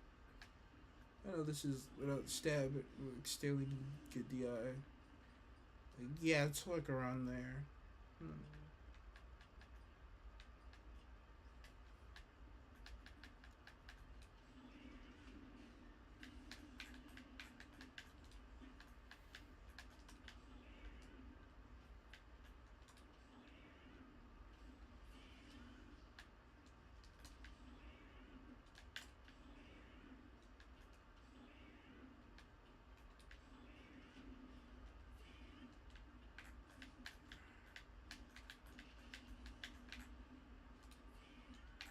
Here we go. So, next up we have is the Blazing End. You know, like how me Brawler has like that knock punching move, right? That's basically this move right there. And apparently it kills from the side, and actually it's pretty strong. It's kind of a bit surprising why people don't use it. At the same time, it's understandable because of what the world this move is. Like, look how like slow it is. Alright, let's say let's grab here. I mean, it catch neutral get up because it lingers, but it isn't fast. No, that's hold on. Now I'm generally curious what the frame is on this one. I'll also probably do like one more character, and then I'll end it for now. I know I didn't do like every character,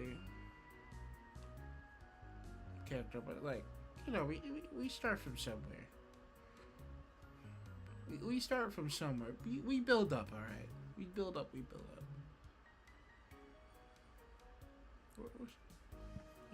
He's right here. Just above that. Alright, sword fighter. Let's see. No. M-E. Sword fighter.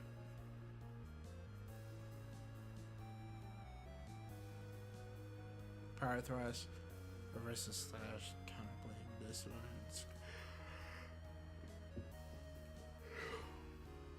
Those are side Bs.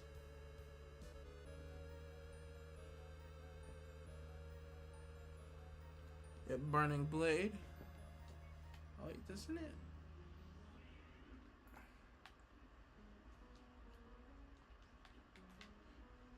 Actually, it does charge. Actually. Okay, hold on. This is the you shield. You probably are dying. Damn move. Hold on.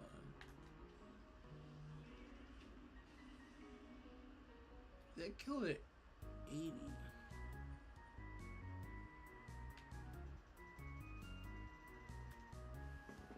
$45.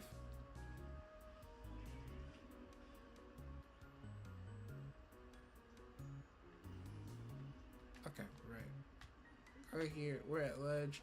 If I end up charging this move,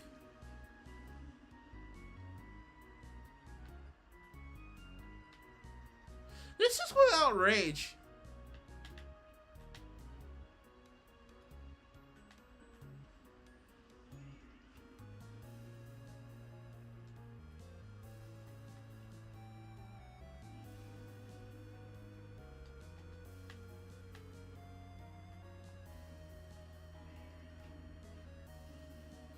Why did I kill at 30?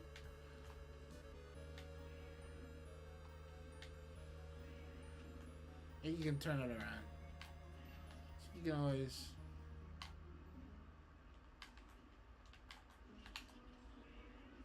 That uses me sword fighter more often. I guess realistically though, like the difference is that like I want to be able to use this side B. Oh well.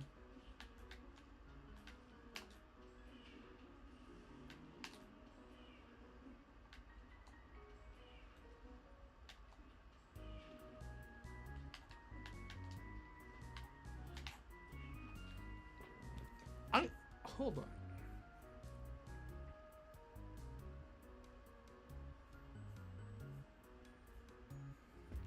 Airborne assault. That's a side B. Minus 41 on the shield. Ground 30, 25.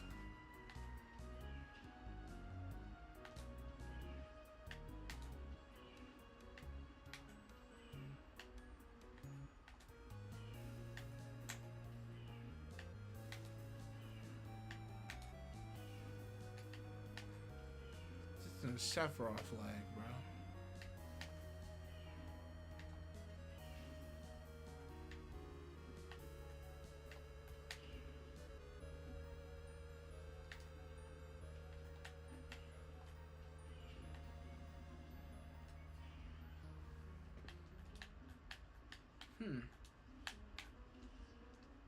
I'll be honest with you.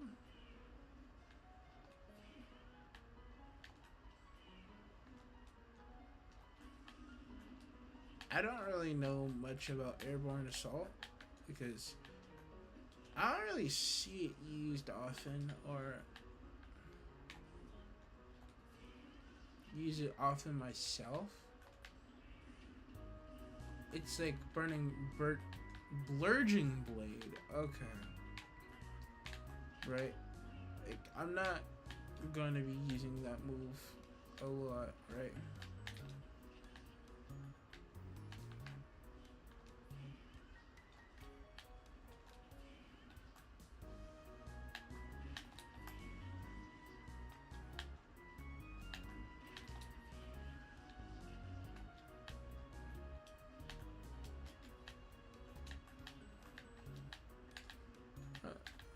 Let's try something, right? From the middle.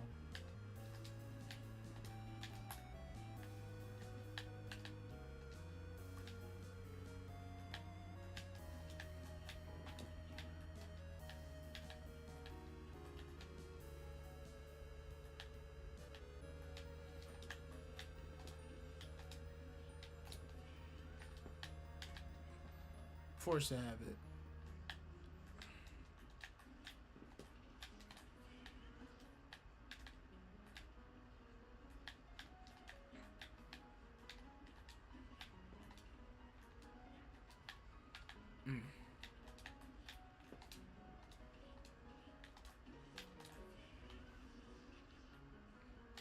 That works. I wonder.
Let's try out this meme more.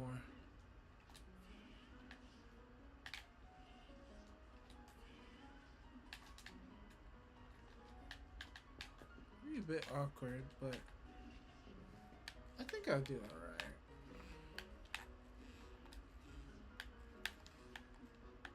Yeah, the most common sense I know about these like two moves, blurring blade and airborne assault, is that they're both really shieldable. But airborne assault actually looks like a pretty good recovery move. Like edge guarding as well, because like most characters, depending on how they recover, like that's at least good versus tether recoveries.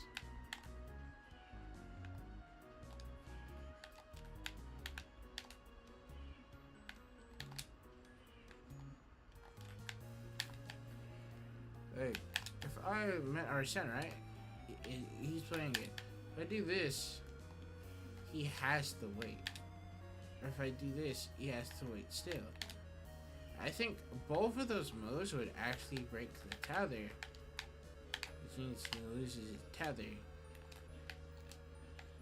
in those situations.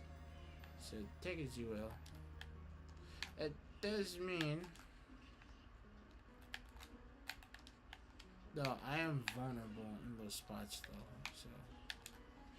Take that as you will. Why in the world did I scoop? No.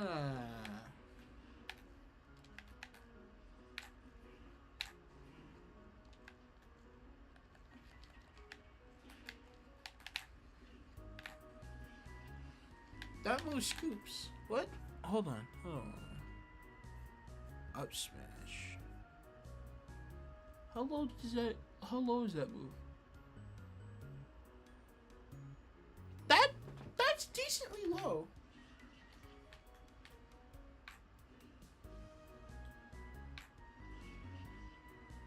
Is that big? That isn't too bad.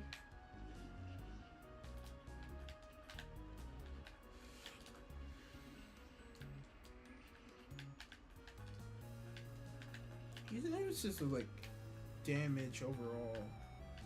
He has setups. Of course, they're more newer. Well, newer-ish, because there's a video on it, and that the video I'm talking about is why I keep on saying certain things for this character. Most people actually like this move, mainly because it's strong.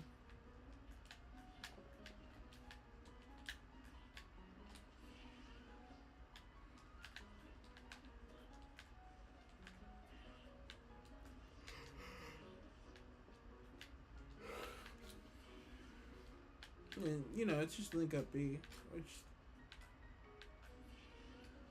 just a decent move out of shield. Nothing too crazy. Let me look at it. Out of shield is a frame 8 move. So I mean, frame 8 out of shield is not bad.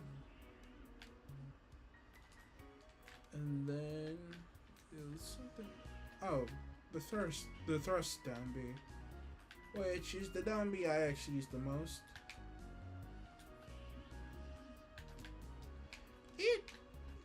I'd say it's a good burst option. It's a falcon kick in this character. It also is a disjoint that can stand right here, and isn't really much they can do there.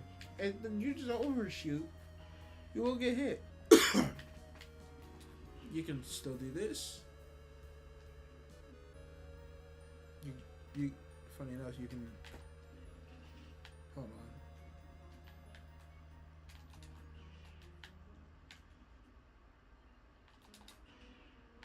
Do that out of shield. Hey, there's a lot of things that you can do with this character. Unironically. You know, but that's the thing with me is they're a little bit more creative, but they're worse. They're kind of worse characters over in all. Worse as in worsely known. Cause like,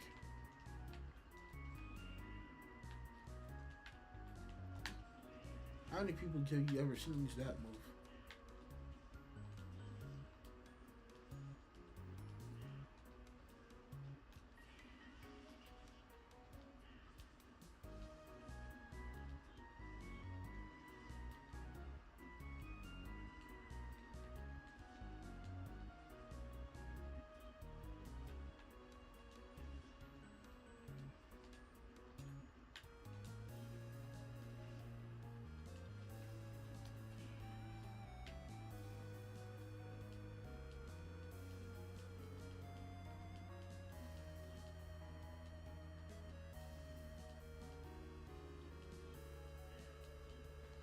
Why does that move look like a 2 frame?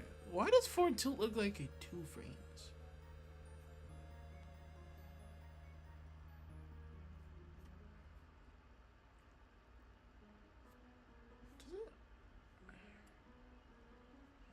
I know down till 2 frames.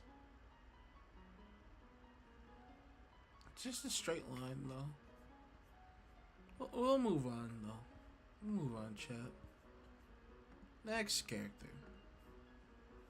Or final character of the night. Olimar. Okay. Olimar is, it's more about knowing what you can do with Pikmin. If you understand Pikmin, you'll understand how to deal with Olimar. So knowing what each Pikmin does, as in what color corresponds with this, and which Pikmin do people like to do, the setups that you can do. Like, you can throw a Pikmin on a platform, and if you're standing on the platform and the Pikmin is still standing there, he can grab you from that spot. That is something people do not think about actively when they're playing against that character. It's a character that you should honestly learn how to practice against, because he's just so uncommon, unless you live in Japan. I mean, like, have me some matchup experience, man. Hey, man, you can hand over some nice matchup experience, you know. You can hand me some of that. Come on, man, dap me up with some of that.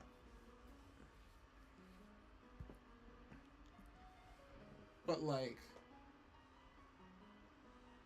I feel like the best way to get the experience of Olimar is just playing an Olimar player yourself. Just like, once in a while, go find an Olimar player, play them, and then take notes from there. And then the next time you play an Olimar, or after like a day or two, ask them to play it again with those added notes, and just keep on doing that. Keep on repeating that process, and that matchup will become easier. I say this because Olimar is one of those characters you're never going to see that often.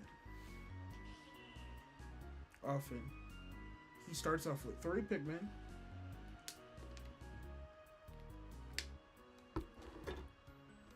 You know what? No, I'm going to show you.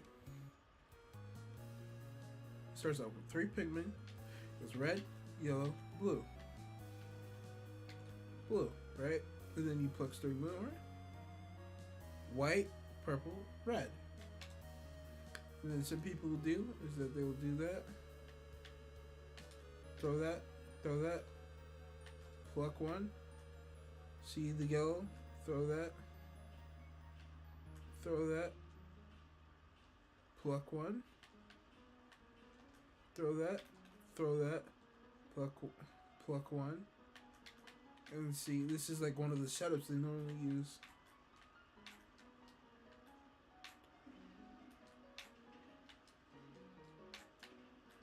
This is also one of the few characters in the game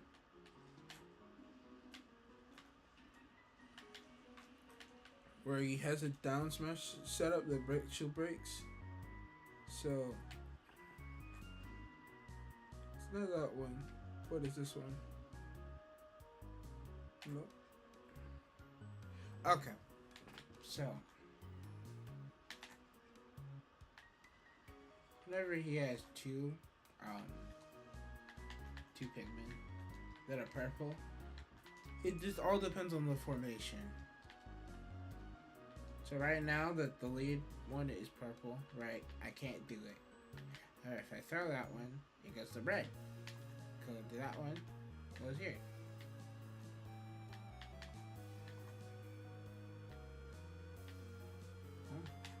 But this one's the shield breaking one. I don't know if the 3rd Pikmin is actually needed for that one.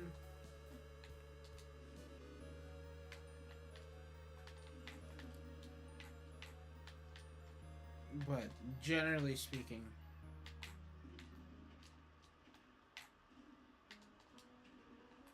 it's like that.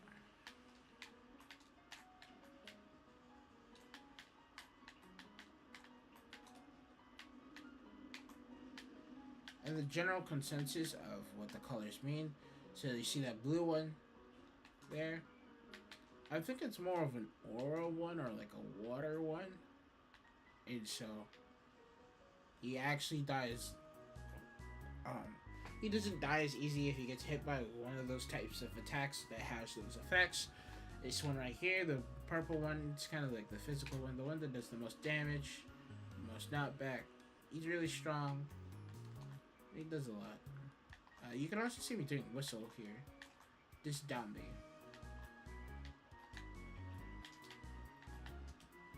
Now what that does, down B, is it gives him armor. I think it's frame 2 if I remember correctly. Probably actually, yeah, you can't see my gameplay right now, so that's my fault, right? But we can digress from that right now. Hearing it right now is fine.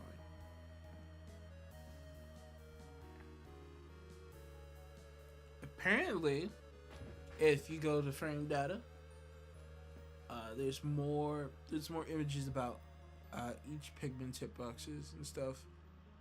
Like, he's one of those characters I just suggest take a day, write about him, just to understand him. Only him. Because at the end of the day, this character is just dumb. Alright? He's just super dumb. There isn't really much I could say, but he's just dumb. I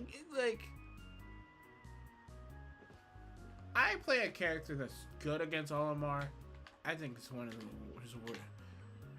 his worser matchups.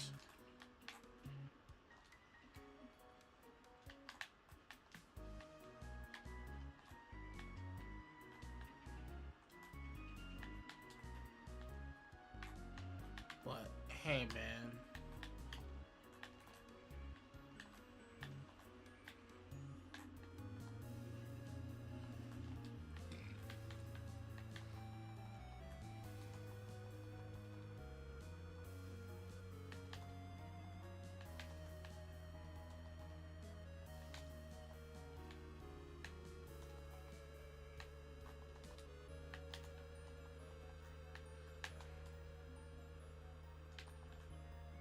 Oh, that's funny. Alright. So, fun fact, I didn't even know this.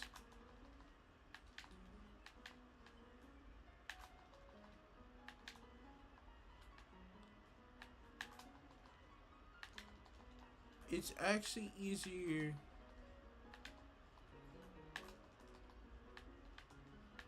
to, if you press down first,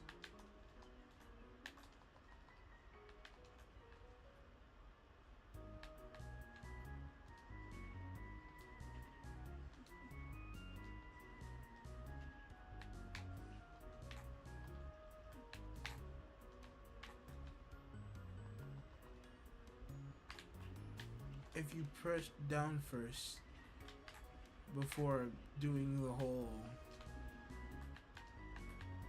what's it called, or at least it could have just been for me. Like, I pressed down before doing the Pikmin pluck, and it was actually easier to like pick up multiple Pikmin after mashing the B button, like standard B button. But yeah, my advice is just looking at stuff. I could like it's easier to sometimes preach about a character, but it's also sometimes I feel like it's required sometimes to look at certain characters. It's like I said, Game & Watch isn't a character where I really can give a contingency plan for.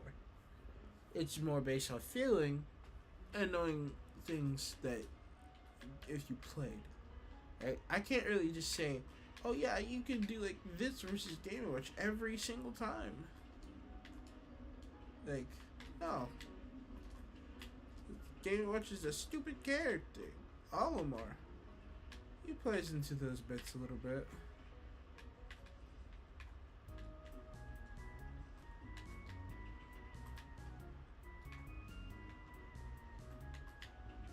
Like, even if you had to go, like, watch an Olimar guide or something, just, eventually it's one of the things you probably should do. At some point. Yeah, I think I am done for the night. Can't really like. I have to think about more about like what characters can you really do that for? Cause like a whole contingency plan on the character like Olimar is gonna be different from like how Saint Incineroar was. All right, this is a character from what I know, but that's because the whole different mechanics are different. Like this is one of them that fits those categories of can't really do much here.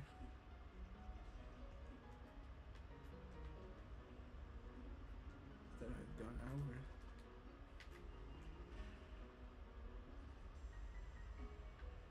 Oh well.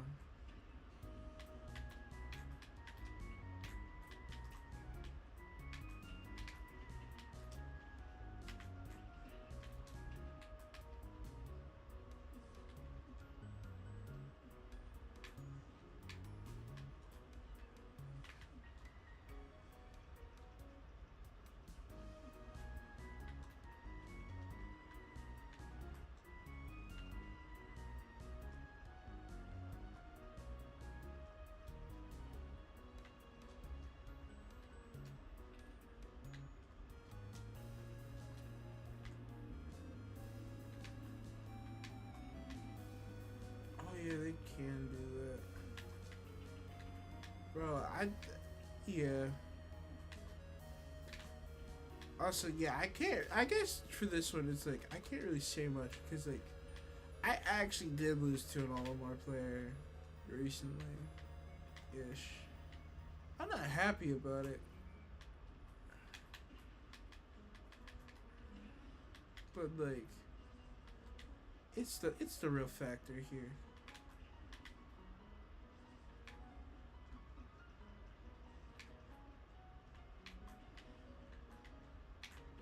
Like this is not a character I'll just like.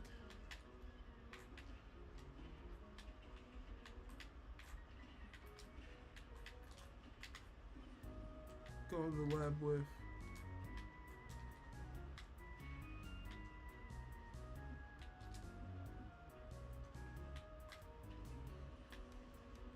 Oh well.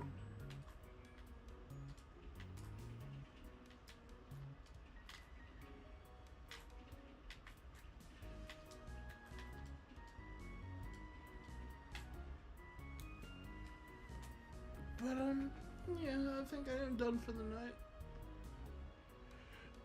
I could probably do this more properly. Uh, you know, sometimes you have to give like an attempt for something like this. I'm not too worried. I think okay, right. After like a good watch or something, it's easier. Like, and sometimes after playing, because you like start to remember stuff. Because something like the whole Olimar can use his up B really early, just do an aerial instead of wasting his jump in this spot. He doesn't have to jump. If I remember correctly, his up B is. Faster than his. Hold on, let me pull it up. Like, it doesn't really have a frame startup.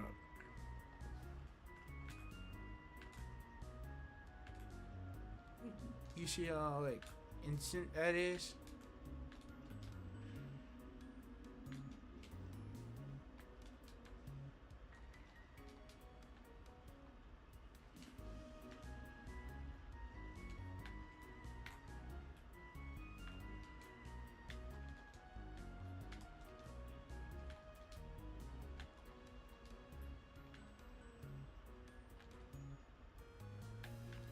Like, nah, you actually can't see it because I'm a stupid idiot. I forgot the.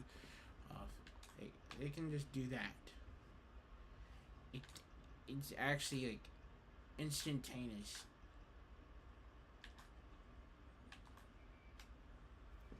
Let's also look at this whistle thing. Frame 2. Frame 2 is when that armor activates. Is the frame 2 out of shield, like, not an out of shield, but super armor move? What? Like, what? He's up B, acts like his jump. Frame 2 disadvantage, out of disadvantage move, which also calls back his pigment. You have to think about all 5 colors of the pigment, all orders. You gotta look at where that little red, like, okay, it's easy in this game if they're not picking like a red skin, something. It's like,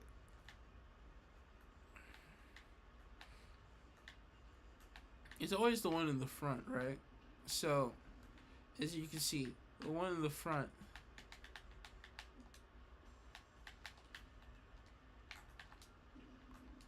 is always the one that they have been used, right?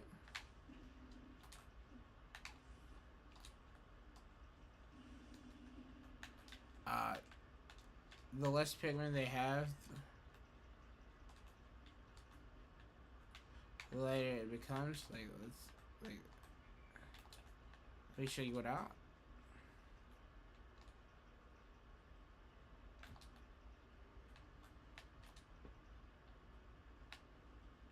This is probably like a.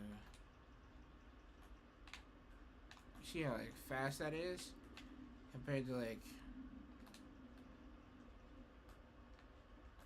It can angle that up B. I don't think it's like the best up B in the game. It's a decent one. It's still stupid though. It's actually one of the, it's like one of the up Bs that you think is easier to punish. And it's not, especially because they can drop out and use an aerial off of it. But disjointed moves, you know, he's just a sword character without being a sword character. A little annoyance, alright?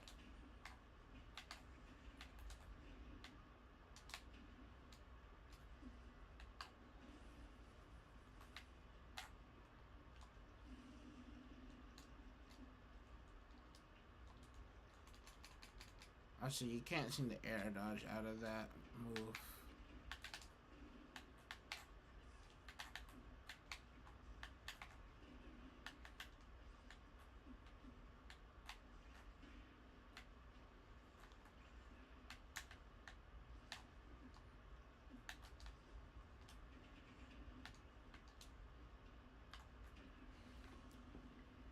Yeah, I'm done. I'm done for the night. We good. We Gucci. We Gucci bottom and jeans. Just an idea. What the?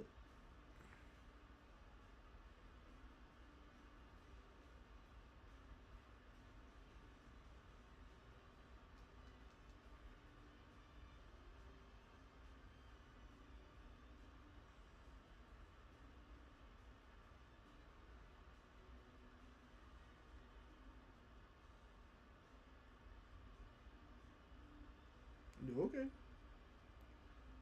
That was on the TL, I guess. But actually, is there really something else I need to talk about that's like before I go? Anything like streaming wise?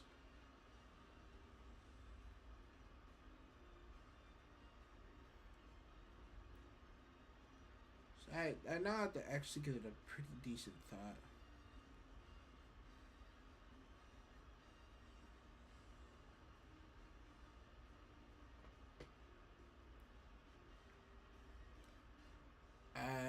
Do I think I'll continue this? There's a chance. I'm not gonna force it though. I feel like forcing something like this this is more like a test stream, right?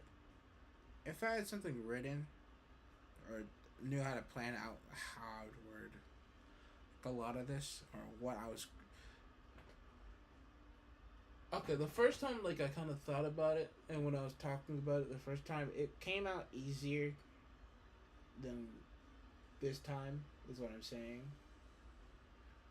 Like I'm thinking, but then like I got the Incineroar, I got suck. Cause like it's like oh your own character, and then I like think about it. I'm not good at that matchup.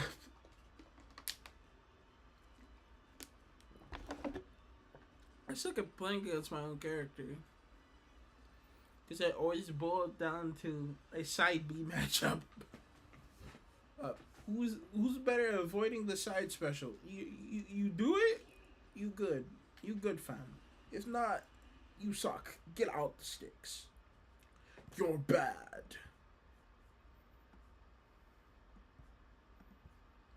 Actually, who would have been the character I would have to... Next would be Link.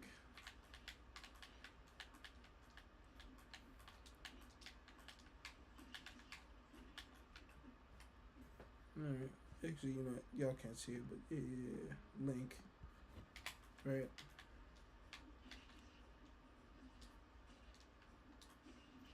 Maybe next time I'll just do like an Iron Man.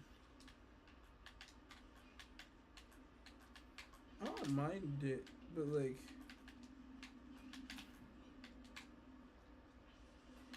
if I'm gonna do an Iron Man, I wanna like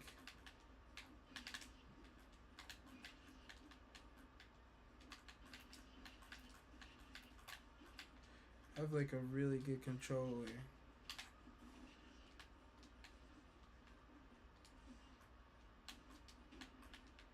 So I don't wanna make as many mistakes.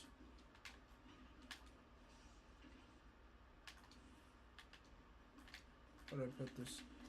I'm okay with making mistakes, but I don't want it to be because my controller making mistakes. Like, if I can't even press forward now, how the world am I gonna do it with forward? Of course, it could be like controller placements.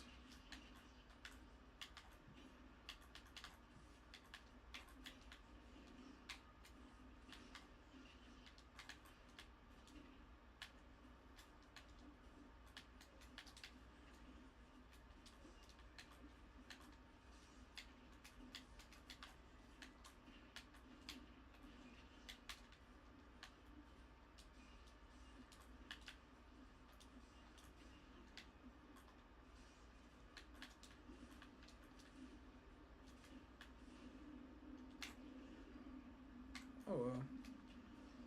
I'm not too worried about it.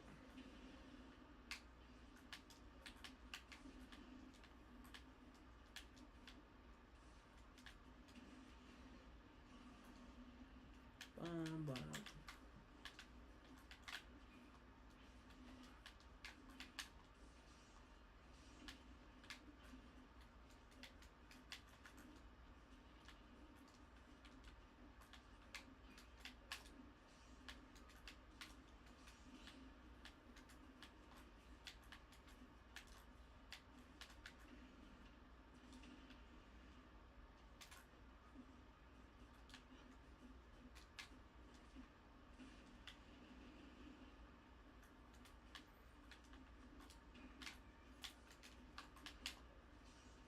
Actually, there's something I want to practice. Now I think about it before we end.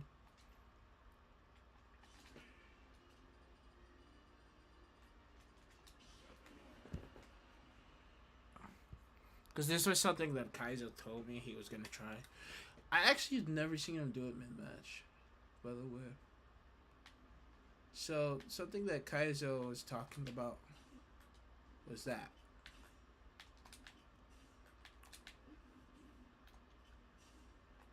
Just being able to up B straight down or something like that. Which I thought was actually a really nice like thing. I don't think he's actually talked about it with many people. That angle.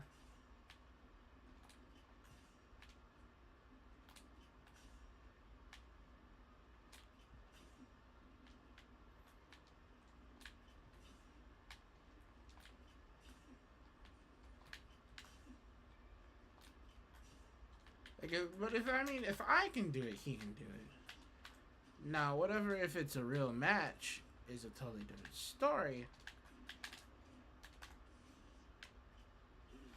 I believe in Kaiser.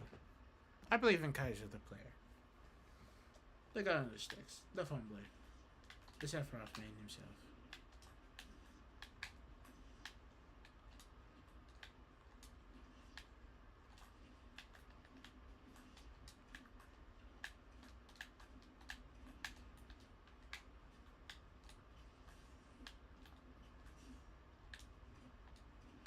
Hey, I just did it right there. I would have done it again if it weren't for these meddling control. Nah, let me stop. The controller isn't always the fault here, let's be honest. Sometimes it's Tuesday.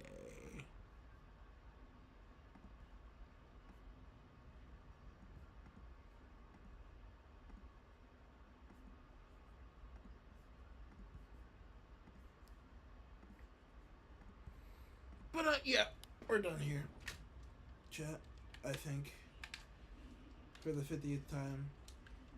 Before it comes me like labbing too much.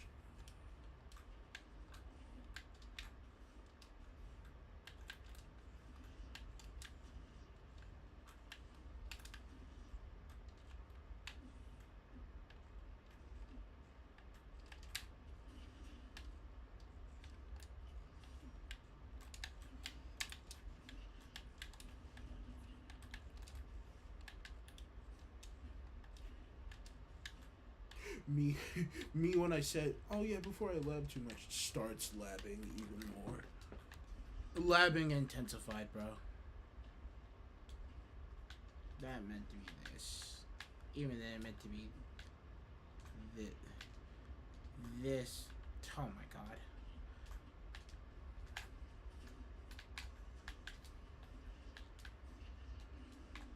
That version. I can't tell you why I suck at thing. Oh no, I just haven't been playing in a while, so like.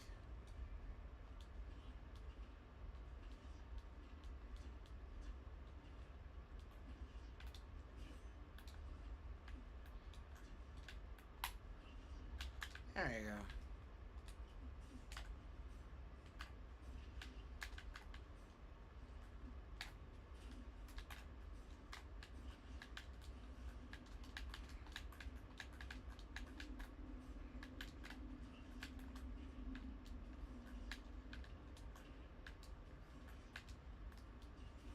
That meant to be side B.